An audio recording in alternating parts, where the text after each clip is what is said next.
So the last episode we recorded was our Christmas special, hopefully the first of what is to become an annual tradition, whereby Bill and I invite on a whole bunch of YouTube friends and we have a fun little silly quiz.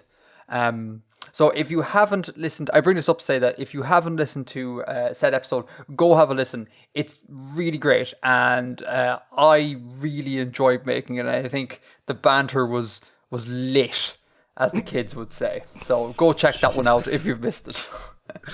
And it was a Christmas episode, but it wasn't like specifically Christmas based or anything. It wasn't. It doesn't require Christmas to be enjoyed. It's not exceptionally festive. So, in fact, it was very unfestive. I mean, your round was like all about war and stuff.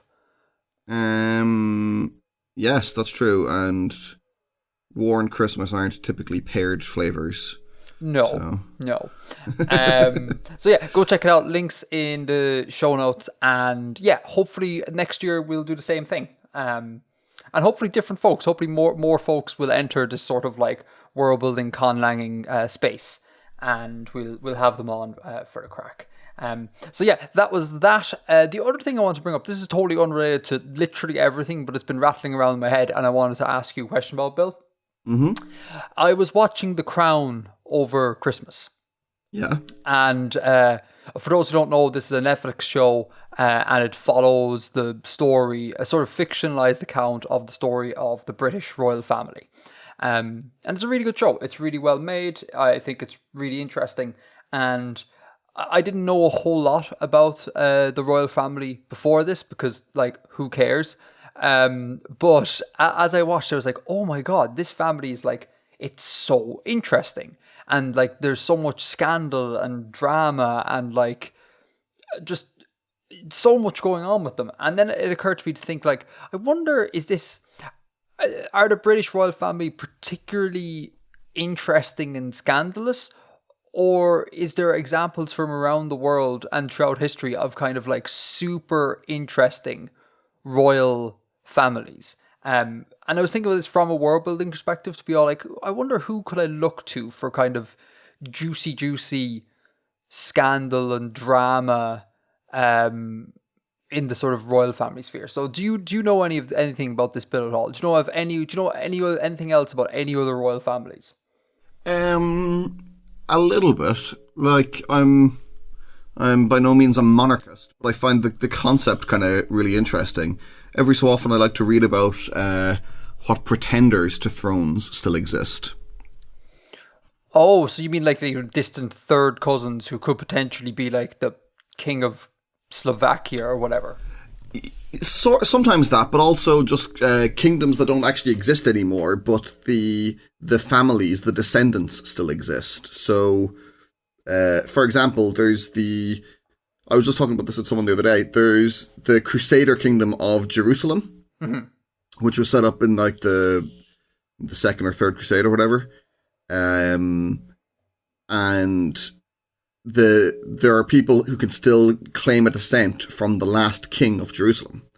And one of them is in fact one of the Guinnesses of the Guinness brewery family. No way. Yeah. I can't remember the exact details of it, but I think his father was married to a French noblewoman who was descended from a Duke of Anjou, and the Duke of Anjou could claim a descent from the last Crusader king of Jerusalem. So one of the Guinnesses could make a claim to be pretender to that throne.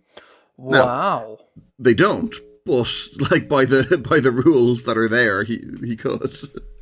Yeah, that is kind of interesting, isn't it? Yeah, when I was thinking about kind of interesting stories pertaining to like royalty, I wasn't thinking about from the outside. I was thinking more from just like the inside. Yeah.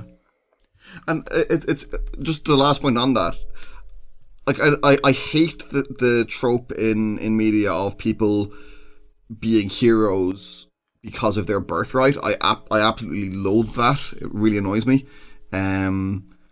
But I still find this kind of interesting, which is a little paradoxical or hypocritical or something.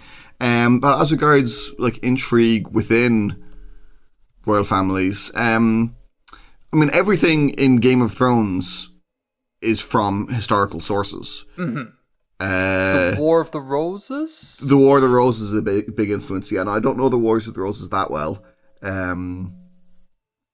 an interesting thing in... Let me Google this real quick. There's an interesting thing in Russian history. Oh. One moment. Uno momento, por favor. Uno momento. So, there was Tsarevich Dmitry Ivanovich. He was the youngest son of Ivan the Terrible. Mm-hmm. And he was killed at the age of 8 in 1591.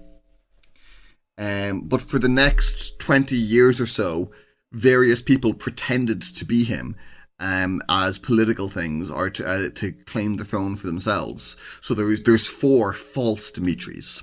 Cool. I've always found that really interesting.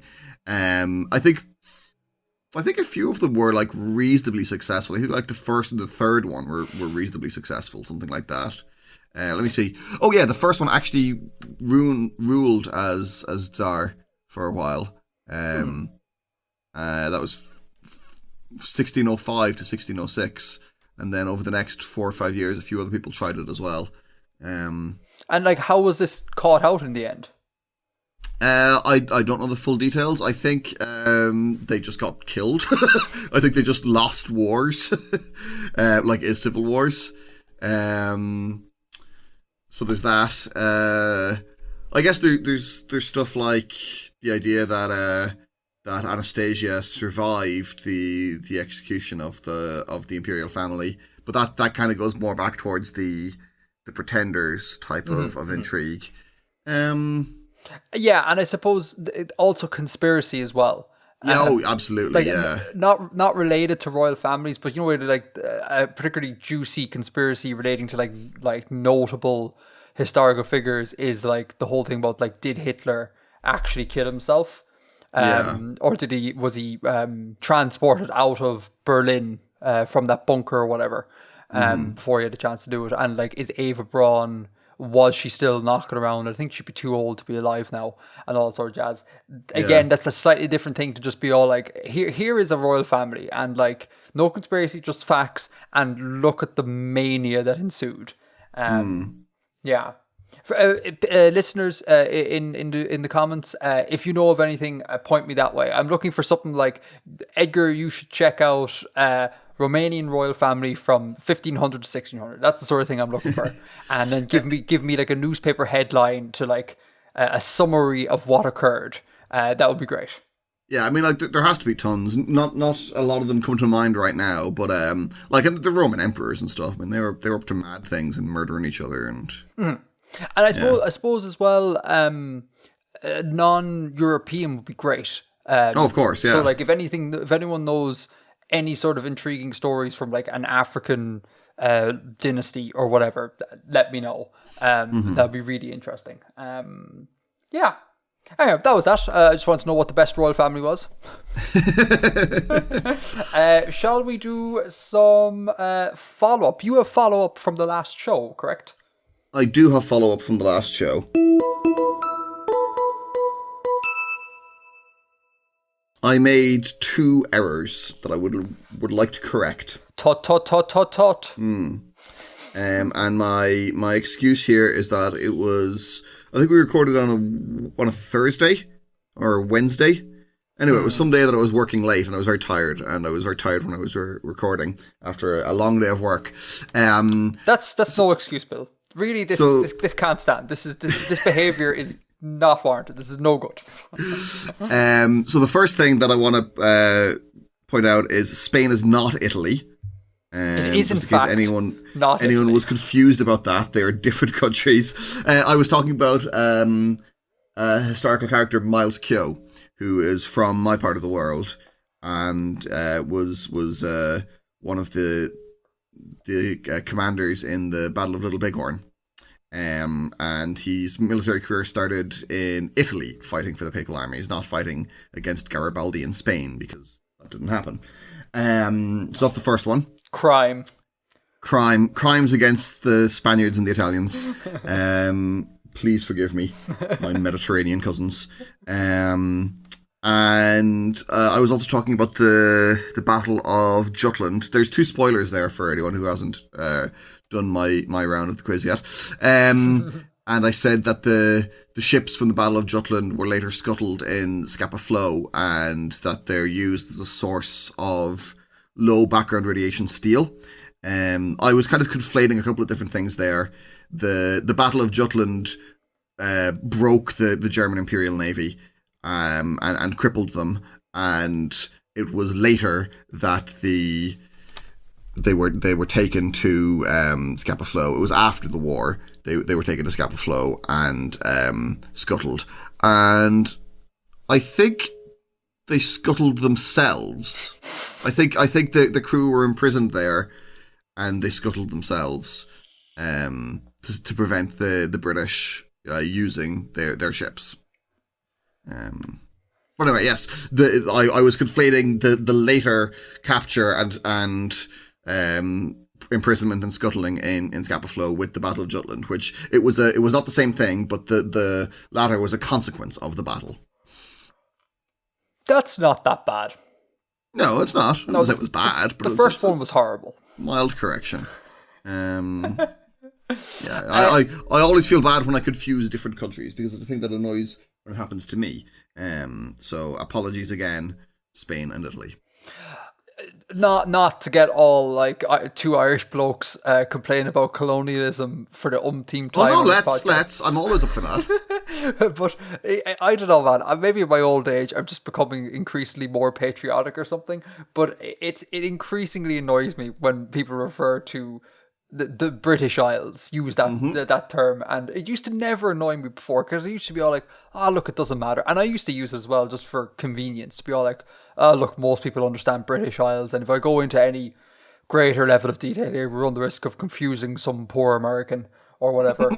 But yeah, now it's just really bad, and it really annoys me when it's used to, like, if they're talking about something from, say, like Irish history, and then they use a term like British Isles, and you're kind of like, it'd be one thing if you're talking about something English and you use the term British Isles, okay, fine. But if you're talking about something specifically Irish and then you keep referring to the geographic location as the British Isles, I'm just like, please don't. Mm-hmm.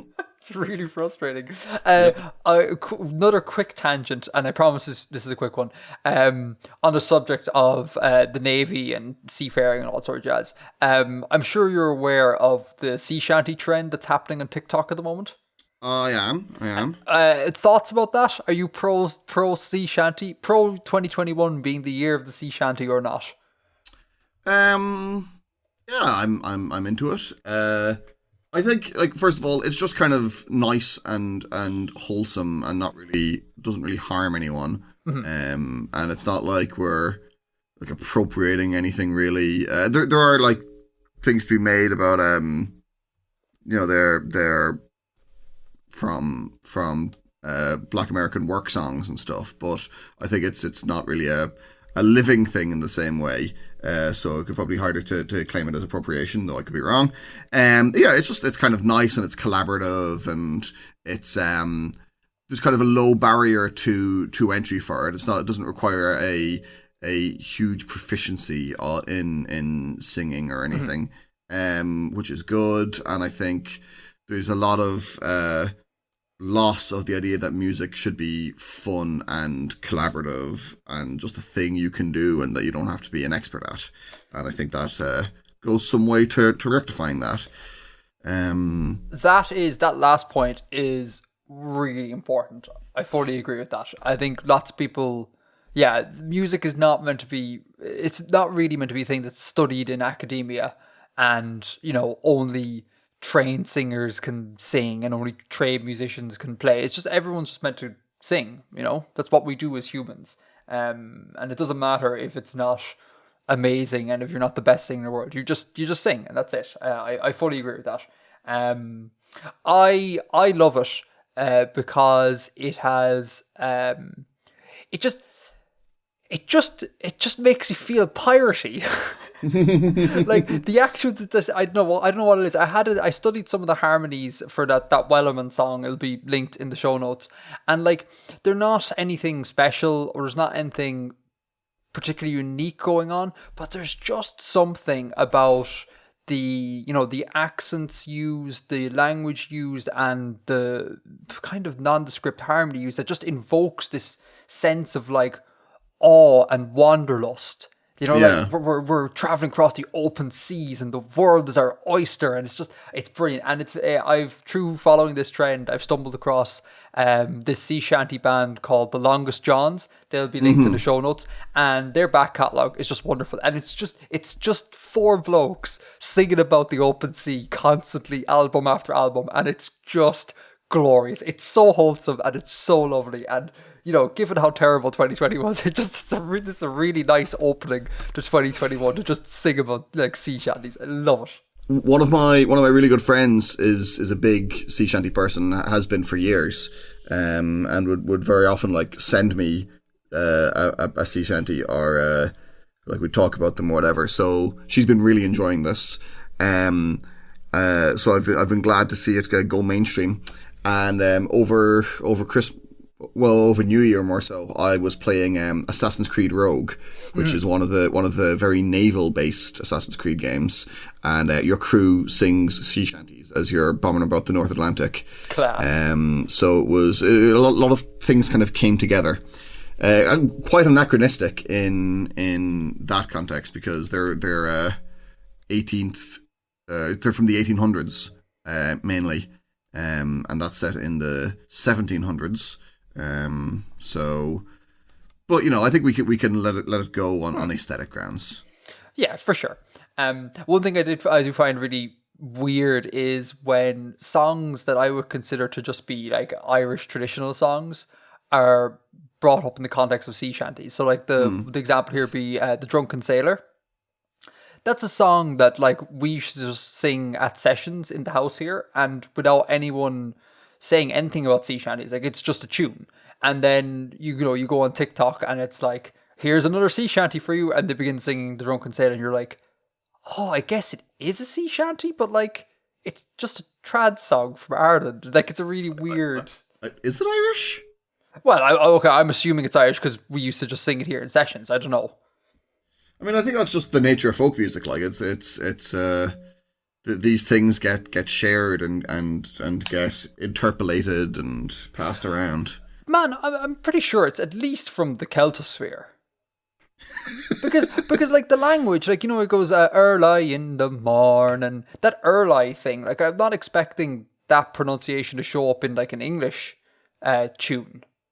That sounds really Celtosphere for me. Think of like the typical pirate West Country accent. It would work in that.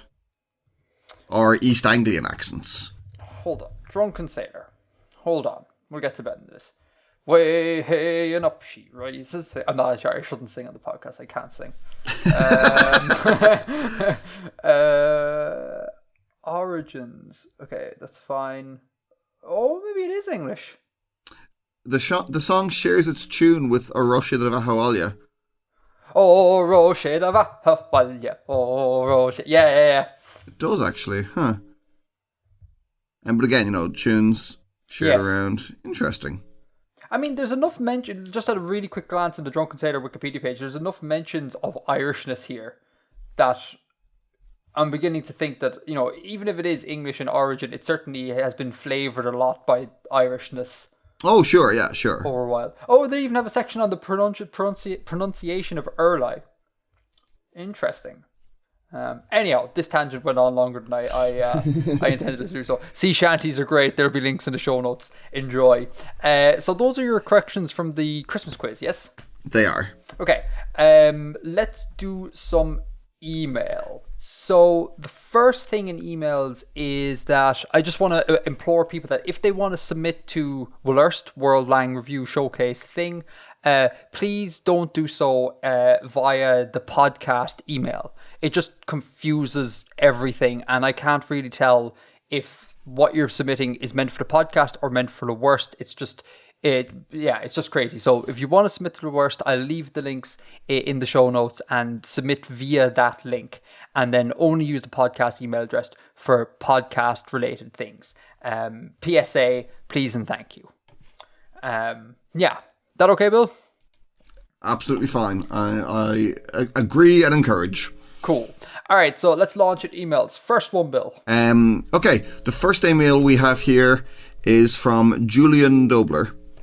And Julian is a fan of your YouTube channel, and he's currently catching up on the podcast.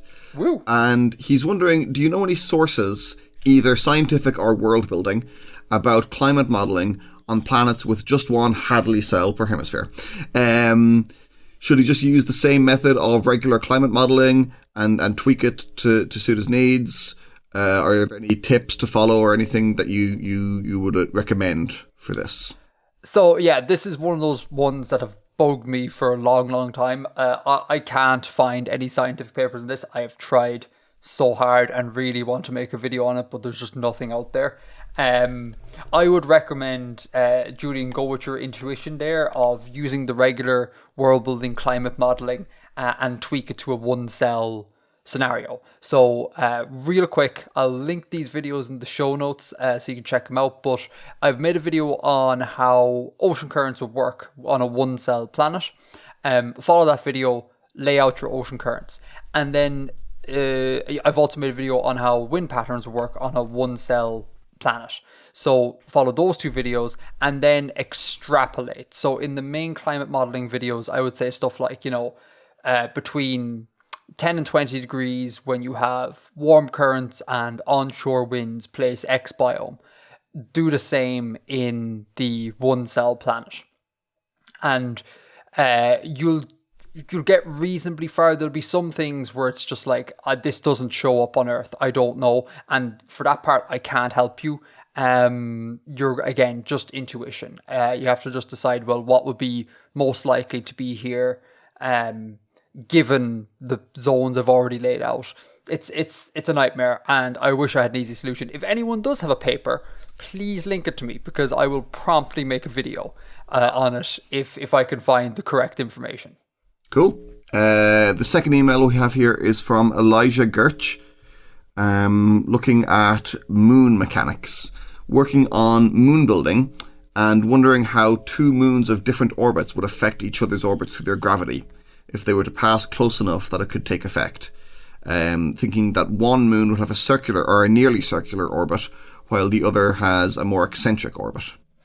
Yeah, so what will happen, I would imagine, is that one moon would get shot out of the system if they're on weird orbits like that and they pass close to one another. In general, if you do want to have a setup with nearly circular orbits and eccentric orbits, you'd have an inner moon on a nearly circular orbit and then like a really distant outer moon on an eccentric orbit. I think Jupiter's moons obey this kind of law, for want of a better word. So if you follow that setup, there's no way that those moons are going to come into real close contact with one another. They're going to be far enough separated that it won't really matter. In general, I would suggest not trying to do something massively elaborate with moons, because they'll end up either colliding or getting shot out of the system.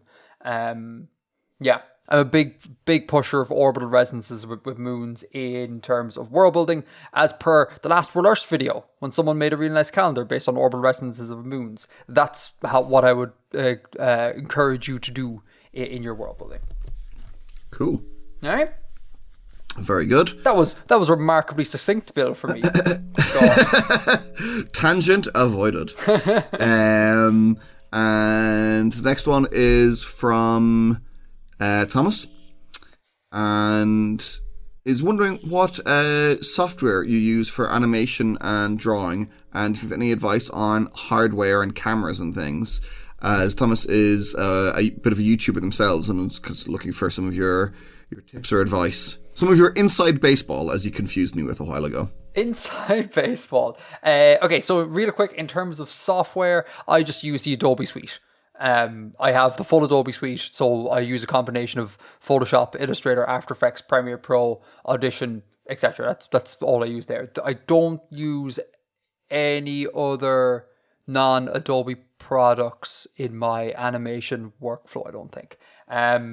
Advice on hardware depends on the type of videos you're making. If you're making really graphically intensive 4K videos, you just need to get the best computer you can possibly get for your budget. That's kind of usually the advice. Get as much as you can. Throw as much money as you can at the problem if you're serious about it. And just get the biggest stuff you can get, the biggest and best stuff. Do you need an expensive camera? No, absolutely not. And in fact, I would recommend nearly not getting an actual camera. If you have a good enough smartphone, I would just use a smartphone camera. They're more than good enough for YouTube videos. And in fact, I've actually considered perhaps selling my professional camera and just switching to an iPhone because they're more than good enough. Tips and advice for being a YouTuber. The only tip and advice I would give is don't give up. Because I know for a fact, a lot of YouTube channels that, how would I say that I guess publishing companies or advertising companies would have on their radar. Those companies are kind of on the cusp of being noticed in the broader YouTube sphere by various companies and etc. They nearly always just give up before they get that notice. Do you know what I mean? Yeah. Because it can be a really unrewarding thing where you just make a video and 10 people watch it, and then you make another one and you've spent a whole month making it, and then 15 people watch it, and then you're like, no one's watching my videos, this is crap. And then maybe people do start watching your videos and you get a load of hate and you get bullying, etc. It can be really difficult to just keep going in the face of this is going nowhere. But that's the one surefire road to success on YouTube. Just keep going. Keep uploading, keep feeding the beast. And just don't sacrifice more important life stuff for that goal. Keep it as a secondary thing up until the point at which it becomes a viable sort of, you can do it full time or take less time off job. But you just got to, in the evenings, you just got to keep going. Mm-hmm. Make sense? Yeah, absolutely. No. And it's really interesting. Here comes a tangent. I think having studied classical music has set me up really well to be a YouTuber, because I'm going to annoy so many classical musicians here, but in the classical music sphere, it is not uncommon for one to spend decades learning their craft, and then to spend most of your professional life either playing to hardly anyone or just teaching music. Very few classical musicians, I think, go on to kind of become celebrities that play for giant concert halls and tour, etc. So I think studying classical music, you kind of just, I don't know, I just accepted that that's a normal part of it, and you do it because you love doing it. Mm-hmm. And you find a way to kind of make it work. You're not in it for the fame, and you're not in it for the money. You're in it for the love of the craft, and be having, mentally be set up like that, I think really helps when it comes to being a YouTuber. Because loads of people are just I want to make YouTube videos, I want to make stuff on the internet because I want to be famous, and then chances are that's not going to work, because you're not going to find that fame immediately, and then you're going to give up. Mm-hmm. So hope that helps, Thomas. Best of luck, and let us know what your channel is. Send us an email when you got some content. If you make it big, you might be on next year's pub quiz. All right, so I think that's all from emails, correct? I think it is, yep. Cool. All right, shall we go into the main topic?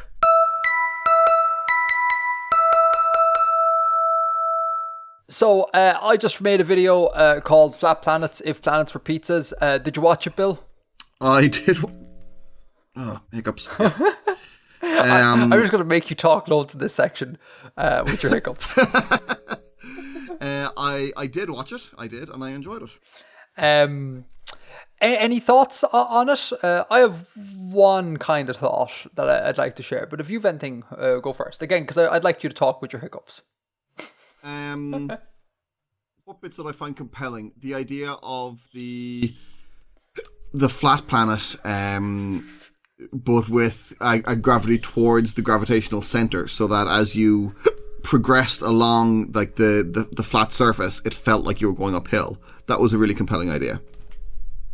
Yeah, and I think a kind of non-intuitive one. It creates an environment that's really alien. Yeah. Without, I know you've constructed a flat planet, but without constructing something too like ridiculous. It's just like, hey, there's a flat plane and gravity works like this, and that leads to this really kind of weird result. Yeah.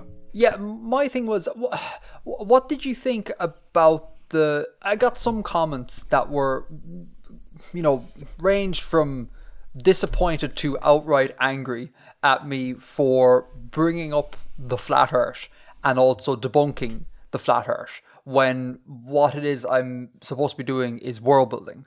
What do you think about that?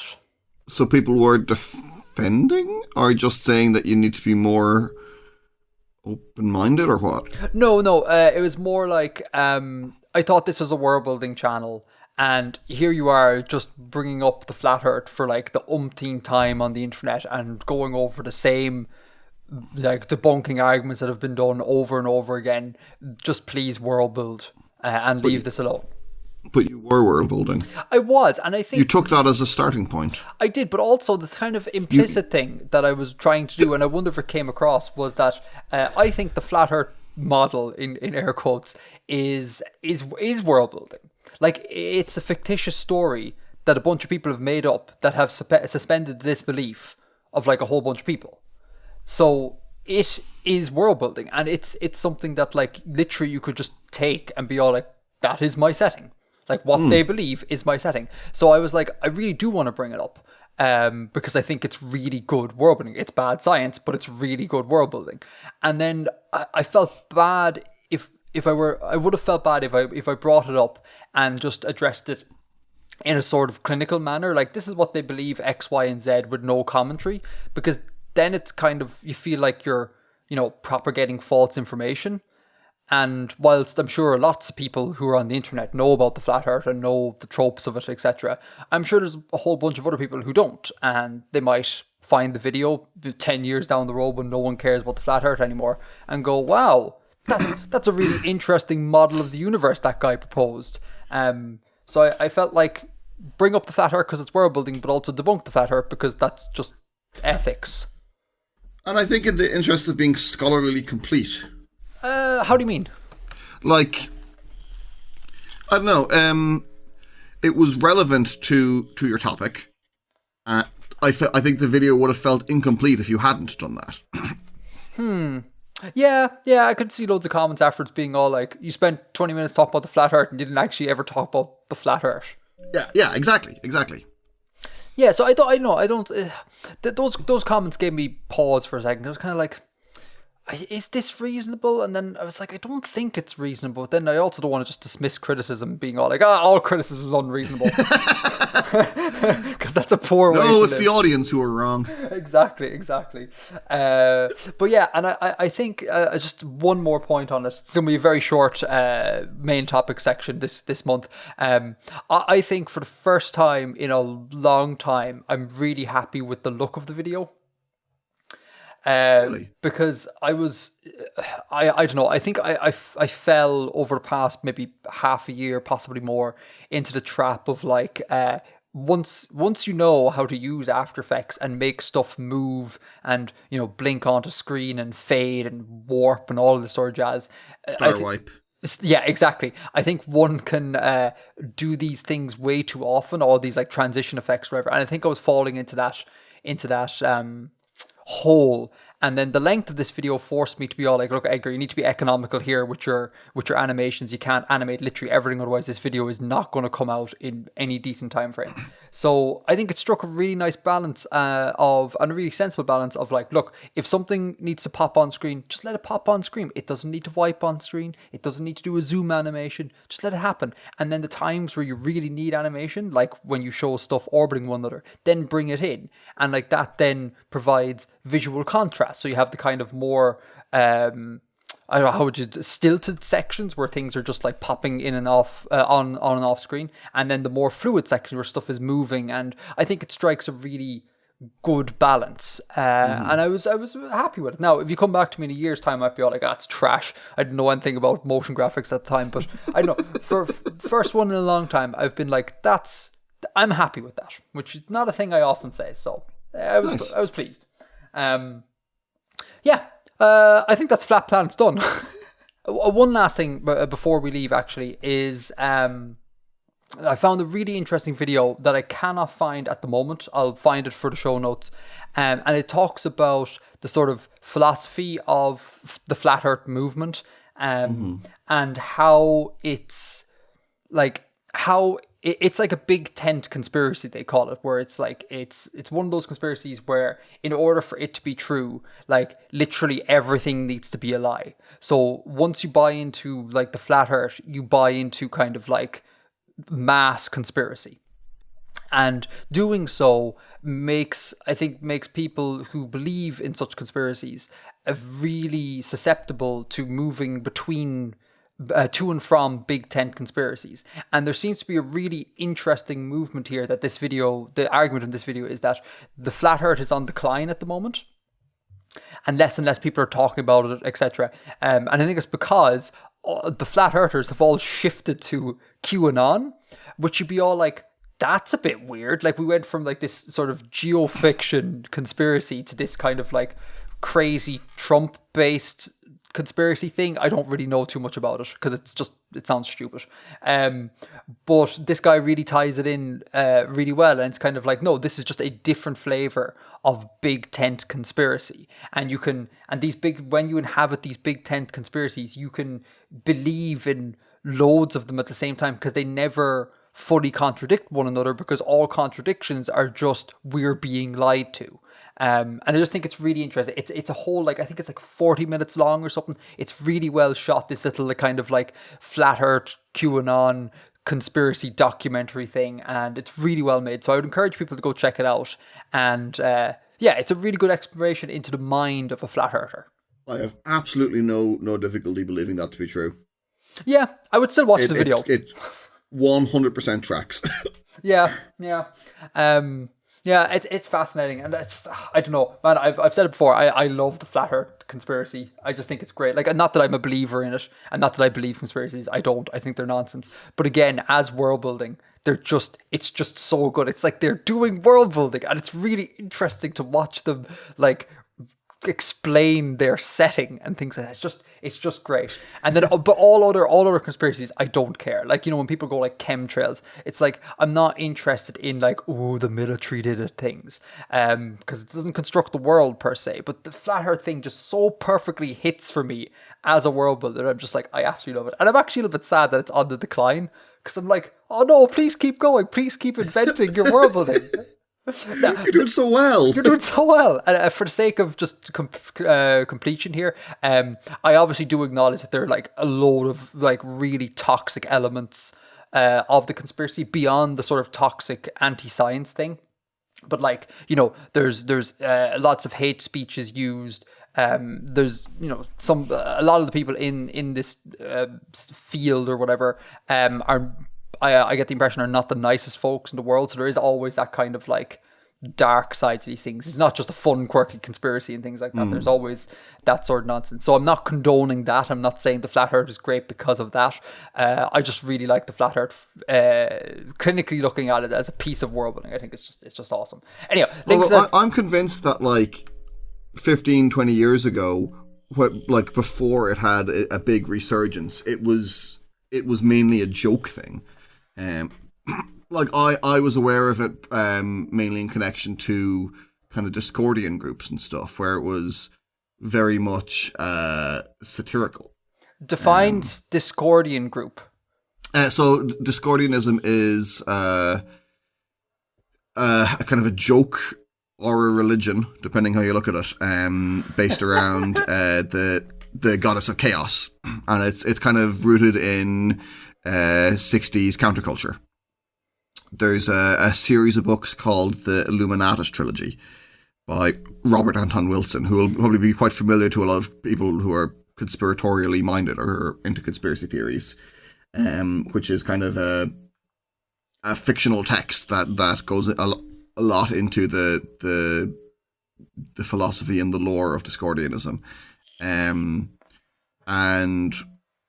anyway, in that, it comes up like the Flat Earth Society is sort of mentioned as a fellow traveler or a group of fellow travelers to Discordianism.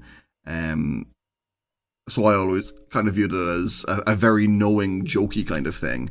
But yeah, then in the last 15, 20 years, it seems to have been, 10, 15, I said, 10 or 15 years, it seems to have been believed sincerely by like actual bigots and things. Not exclusively bigots, of course, but largely. There is a significant overlap. It's very strange. Yeah, I've heard that before, and I don't know, man. I don't think that's the case. I'm sure there were people satirizing it, but from what I could tell, I think the origins lie in sincerity. Like I brought up. Oh, I think like in the early 20th century and stuff. Yes. Right. Okay. Oh, right. Yeah. Okay. But like the Flat Earth Society, for example, I think I'm accurate in saying was set up way back. Was set up way back in the day by a person who just thought that science was just wrong. They were doing it wrong. And then that became the online carnation that it currently is. And interesting enough, actually, I think at the moment the Flat Earth Society is viewed by a lot of flat earthers as a psyops operation, which I think is just hilarious. I think that's Would you be bothered? I just think it's wonderful. But the notion that like because lots of people bring it up and be like the Flat Earth Society was a joke, but I think the Flat Earth Society goes back a little bit further, and I think it wasn't a joke back in the day, which is just that makes me really kind of sad that people actually were kind of like that again. Like I point out in the video, that synthetic stuff is just it's so insidious. Because like I point out in the video, the on the face of it seems so legit. Like as in like, you know, you observe a thing and then you explain that thing in the like kind of simplest possible terms. And like in many ways that's kind of what science does. Like science doesn't seek to add elaborate theories to things when there's no need to. Like we seek the truth, and the truth is like Occam's razor. It's like usually the simplest solution. But then when you get under the hood, it's just a sort of like really anti-scientific thing of kind of like anything that contradicts what my eye sees is wrong. No investigation needed. I'm just really glad that people didn't take this synthetic thinking to heart, because otherwise like we wouldn't have germ theory. That would be terrible. But yeah, anyway. I mean, I've never been to Australia, so how can I know it exists? Exactly. Yeah, I've never seen a germ. I've never seen a computer motherboard at all. I've never seen that. I've never seen the inner workings of phones. As far as I'm concerned, they're just magic. There's no way of knowing what they do and all that sort of jazz. It's such a weird way of viewing the world, but again really insidious, because on the face of it, if you don't look at it, it seems like a perfectly good set of tools to just go about the world with. But it's a set of analytical tools, but it's just a load of nonsense. Anyway, I could talk all day about the Flat Earth conspiracy because I think it's great, and I think the world building of it's great, but I won't subject everyone to that. And also, I'm really intrigued to see Bill talk some more with his hiccups. Can I make a request, Edgar? Sure. In the vein of having done the toroid planets and having done the flat planets. Oh boy, here we go. But I guess in some ways closer to the flat planets, can you make a video about Hollow Earth? Yeah, I don't know much about Hollow Earth though, and there's a couple of Hollow Earth conspiracy people on the internets, but their world building is even less well baked than the Flat Earth world building. So it's really hard to draw anything from it. And like the only other thing I know about the Hollow Earth is that isn't there a thing that the Nazis apparently believed in it? Yeah, I've heard that. I've heard different variations of that. One that it was like our normal Earth, but it just happened to be hollow, and another that we were on the inside of a sphere. How are they justifying that? Like who? Like again, I don't know the answers, because most people on the internet who believe this just go, "We are," and it's like, yeah, but at least offer some sort of explanation as to why. Like, but like it's so. I get in a flat Earth sense that you look out at the world and it looks flat. I get that, right? I can see how you would think that. But I don't understand people who look out at the world and go, do you know what? I'm in the bottom of a fishbowl. Like, what? They must actually, now that I think about it, they must think that they're probably not thinking that the earth wraps around the fishbowl. They're thinking that we're like almost like sediment on the bottom. I'm assuming that's what they'd be thinking, because then I could kind of see it. The sky would be No. No. The world is on the inside of a globe. Yes, and the world extends all the way around the inside of the globe. Yeah. But like, how are they doing that, Bill? Like, how do you justify that? I don't know. That takes some massive leap of imagination. Good God. But like it was believed reasonably sincerely by a fair number of people, like through the 16 through 1800s, and there's a decent amount of fiction about it. So it's a model I'm quite fond of. Yeah, same. If I can find stuff to say about it, I would totally make a video on it. Maybe if it was sincerely believed by people way back then, maybe someone's published something about it. Yeah, I'm going to say a definitely maybe. Because again, excellent. much like the climate thing earlier in the video, I would love to, but there comes a point where there's just nothing written about thing. You just can't make a thing. I will say as well, if I do ever make the Hollow Earth thing, I'm gonna leave it there, because you could go on endlessly, be all like, oh, can you make a Icosahedron planet? Or can you make a dodecahedron planet? And it's just like, there comes a point where crazy planetary architectures just kind of lose. You're just doing it for the crazy planetary architecture, and not. Yeah, I mean, it's got to be ones with at least some basis. Like, has anyone ever proposed an icosahedral planet or anything? I don't think so. I mean, if they have, they're foolish. I wouldn't be surprised, Bill. Like, yeah, I suppose. When you put it that way. A listener, if you've anything on Hollow Earth, anything at all, YouTube channels, papers, writings, anything, religions even that might believe it, I don't know if those existed. Old religions tended to be flat, geocentric models. But if you've anything at all, send it my way. If I get enough stuff, possibly a video will be incoming. Neat. Alright. End of the world's shortest main topic. Done.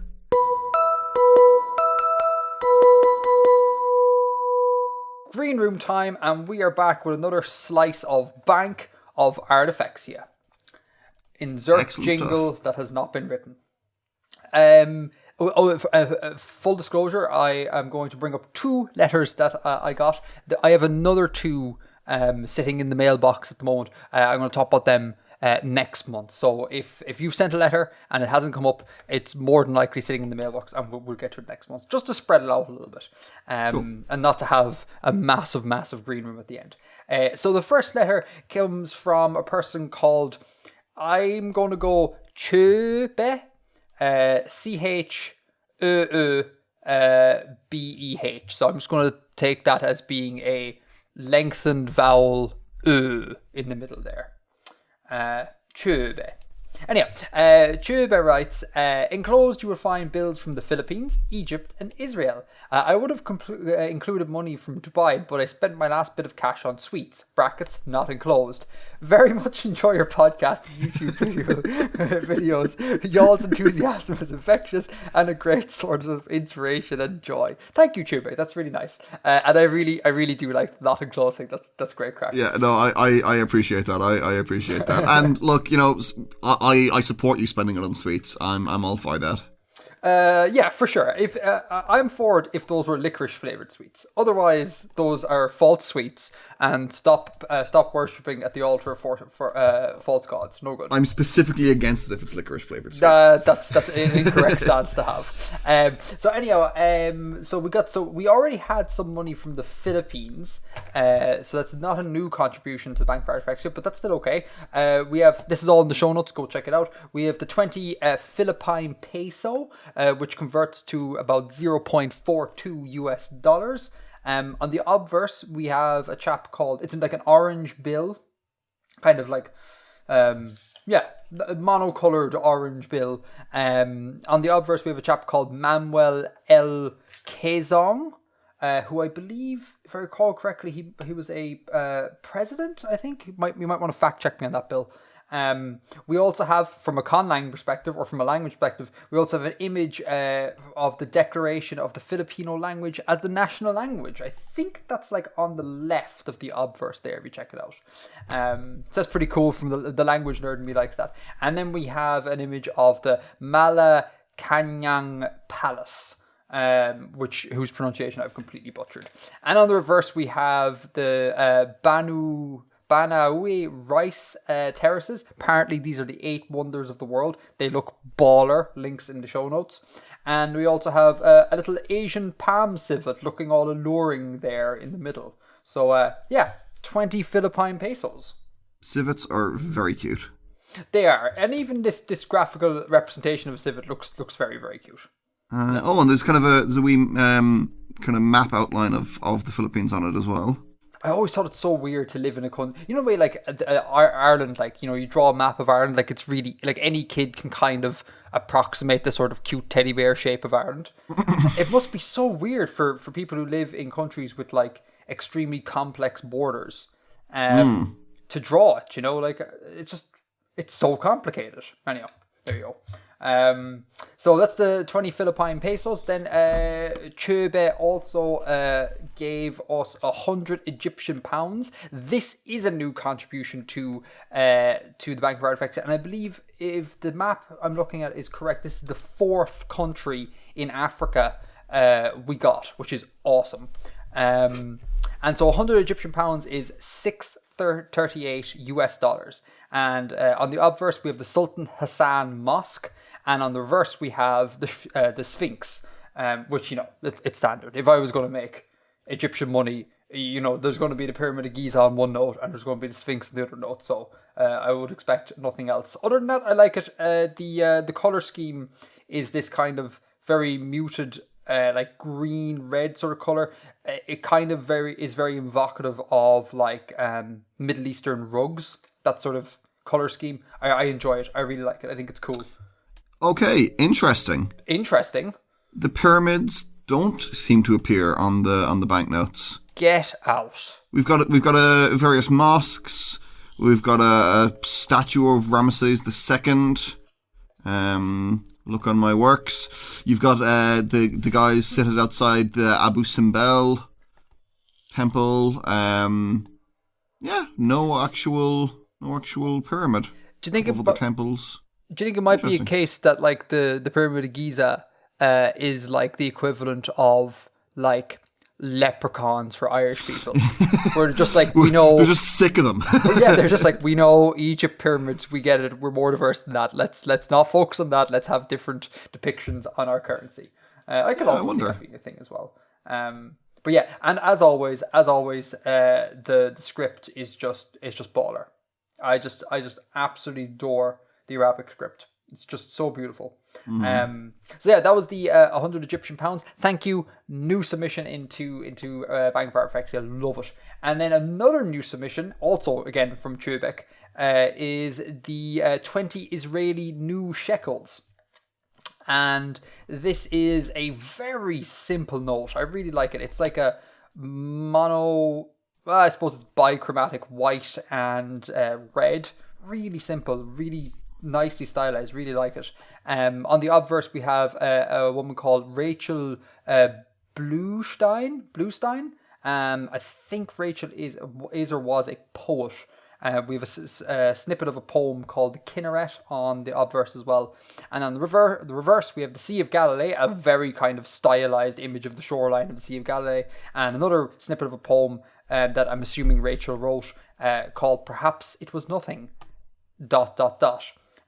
So yeah, baller. And then also the Hebrew script, also another really cool script. Yeah, really enjoy it. So yeah, 2 out of 3. 2 new. Although do we have that looks like Arabic script there on the obverse on the left hand side. Yeah, but go to on the reverse. Go to the obverse, and then you can see there in the corner. Oh no, I know. I was adding, not contradicting. Oh, sorry. Yes, there is also Arabic script. Yes, you are right. So 20. Oh, and I don't know if I said this. 20 new Israeli shekels is $6.08.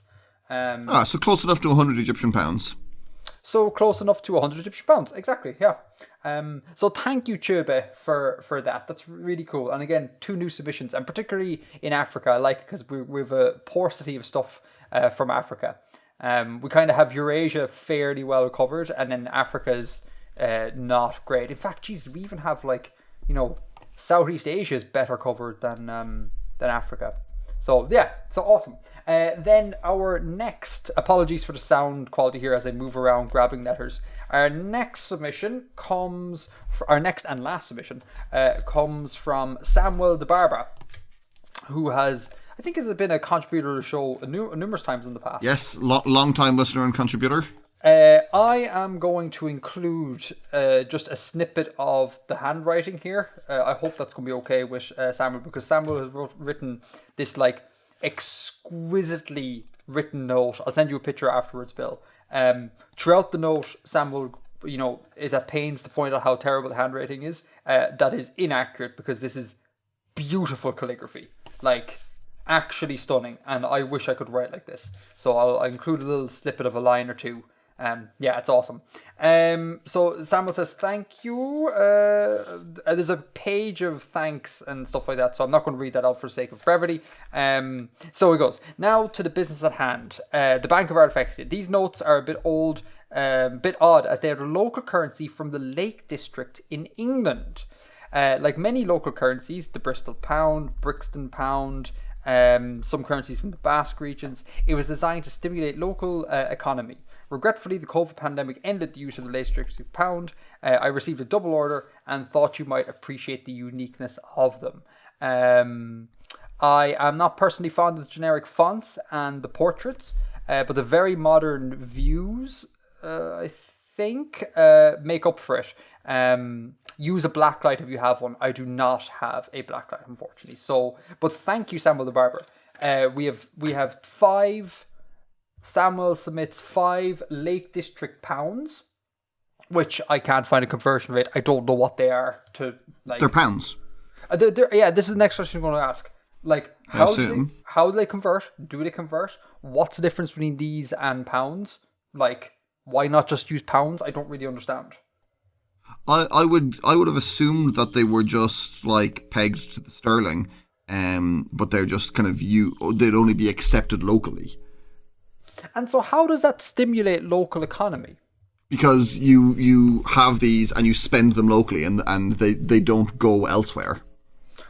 Oh, I see. So yeah, if you have 10 sterling in your pocket, you can go anywhere in England and spend that 10 sterling. But if you have 10 Lake District pounds, it must go into the Lake District economy. Kinda, yeah. That the money is constantly circulating, but just within the Lake District. That's interesting. Yeah. I wonder why more places don't do that. I guess there's probably a logistical burden to creating and printing your own money. Yeah, and I mean, this one wasn't successful, alas. Yeah, but COVID was not something that anyone foreseen at all. That's fair. Sans COVID, it may well have worked out. But anyhow, sorry, I didn't even go with the descriptions there. So we have 5 Lake District pounds on the. I'm just going to call it the obverse. It could be the reverse. I don't know how to tell which is which. But on the obverse, we have a portrait of Miss Potter, who I believe is Beatrix Potter. Yes. Because there's many animals. And it says, let your imagination go wild, creativity and freedom. So it's Beatrix Potter. Didn't know Beatrix Potter came from the Lake District. I think she is responsible for it being the district largely. I think she was kind of part of setting it up as a kind of a recognised place. Oh wow! Yeah, I think so. So that's on the obverse or reverse, depending which way you look at it. And then on the back, we have a really modern, low poly depiction of the landscape of the Lake District. And it's I agree with Samuel there that I'm not a fan of the font.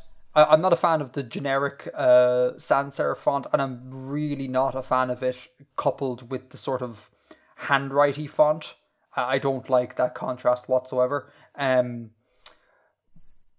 but I don't think I'm I don't think I'm fond of the modern aesthetic as well, because it just contrasts so extremely with the sort of like sketchbook vibe of the other side. I don't know.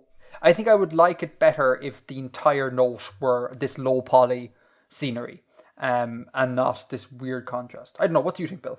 I really like the reverse by itself. I really like the reverse. It's kind of bold, and it's you don't. I'm not familiar with many other styles of banknotes that look like this. Like if you compared them to the other ones, that we looked at today, that with kind of like fine graded drawings and stuff. This is quite starkly contrasting. Yeah, I'm not as fond of the obverse. I'm not bothered by the font particularly. I'm not a fonts guy. Shame.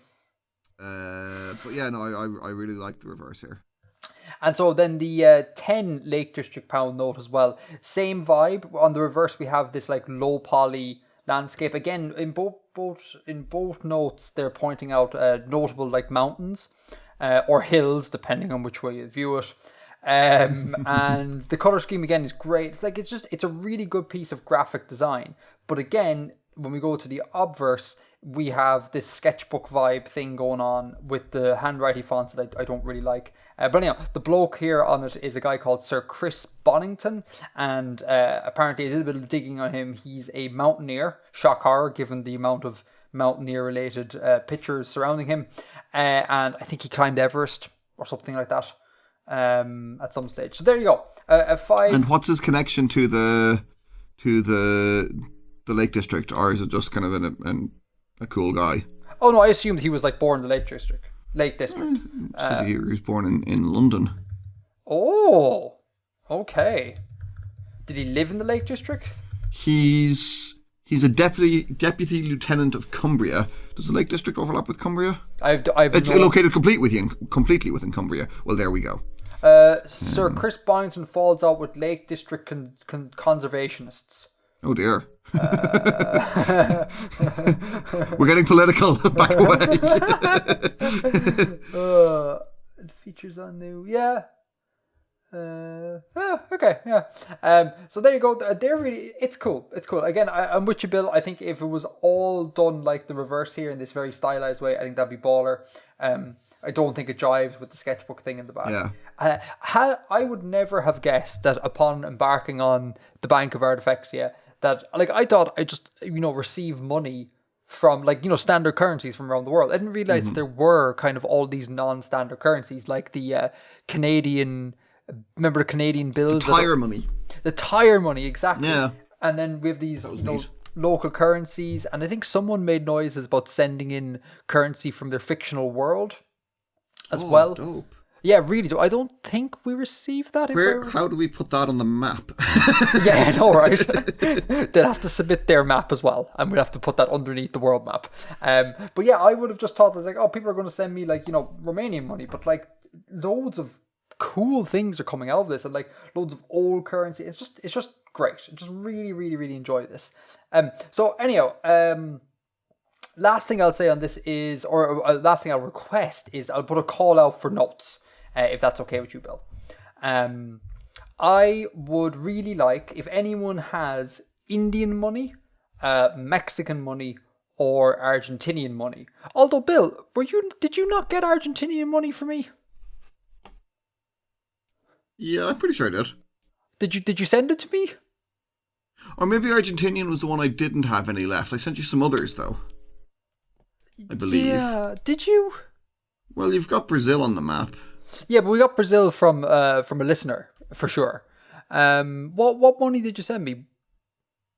I don't know. I thought I had. Well, in any case, seeing as Bill is horrifically unreliable, folks, I could do with some Argentinian money. You knew that already. No, all joking aside, I would love Mexican money, some Mexican money, some Indian money, and some Argentinian money. I just think they would fill up large chunks of the Bank of Artifexia map. Links in the show notes. As always, please don't send high denominations of these things. Just send the lowest denomination note, I'm not looking for you to break your bank or to go raiding your grandfather's money collection or something like that. Please don't do that. And again, as always, focus on the letter. Like it's really, this is all just a big giant excuse for people to send in letters and for me to wake up in the morning, go to the post box and be all like, oh, cool, an Artifexia letter. And it makes my day. You start off the day on the right foot. So if you have those monies or any other monies at all, please send them in. I would greatly enjoy that. For sure. Cool. All right. I think that's us. I think that's everything. This is the world's shortest podcast. Good God. We're currently at 120 with tangents that need to be cut. So it's like, wow, it's gonna be real short. Next month though, we're gonna do the book review. Yes, we've got some stuff to catch up on. Yeah, exactly. And I'm sure next month there'll be some world building. That's the plan. That's the plan. So next month we'll have a slightly longer episode. So yeah, I hope you enjoyed. And thanks for listening. Thanks for supporting the show over on Patreon. Links in the show notes if you want to go do that. And yeah, I'll see you next time. And until next time, Edgar out.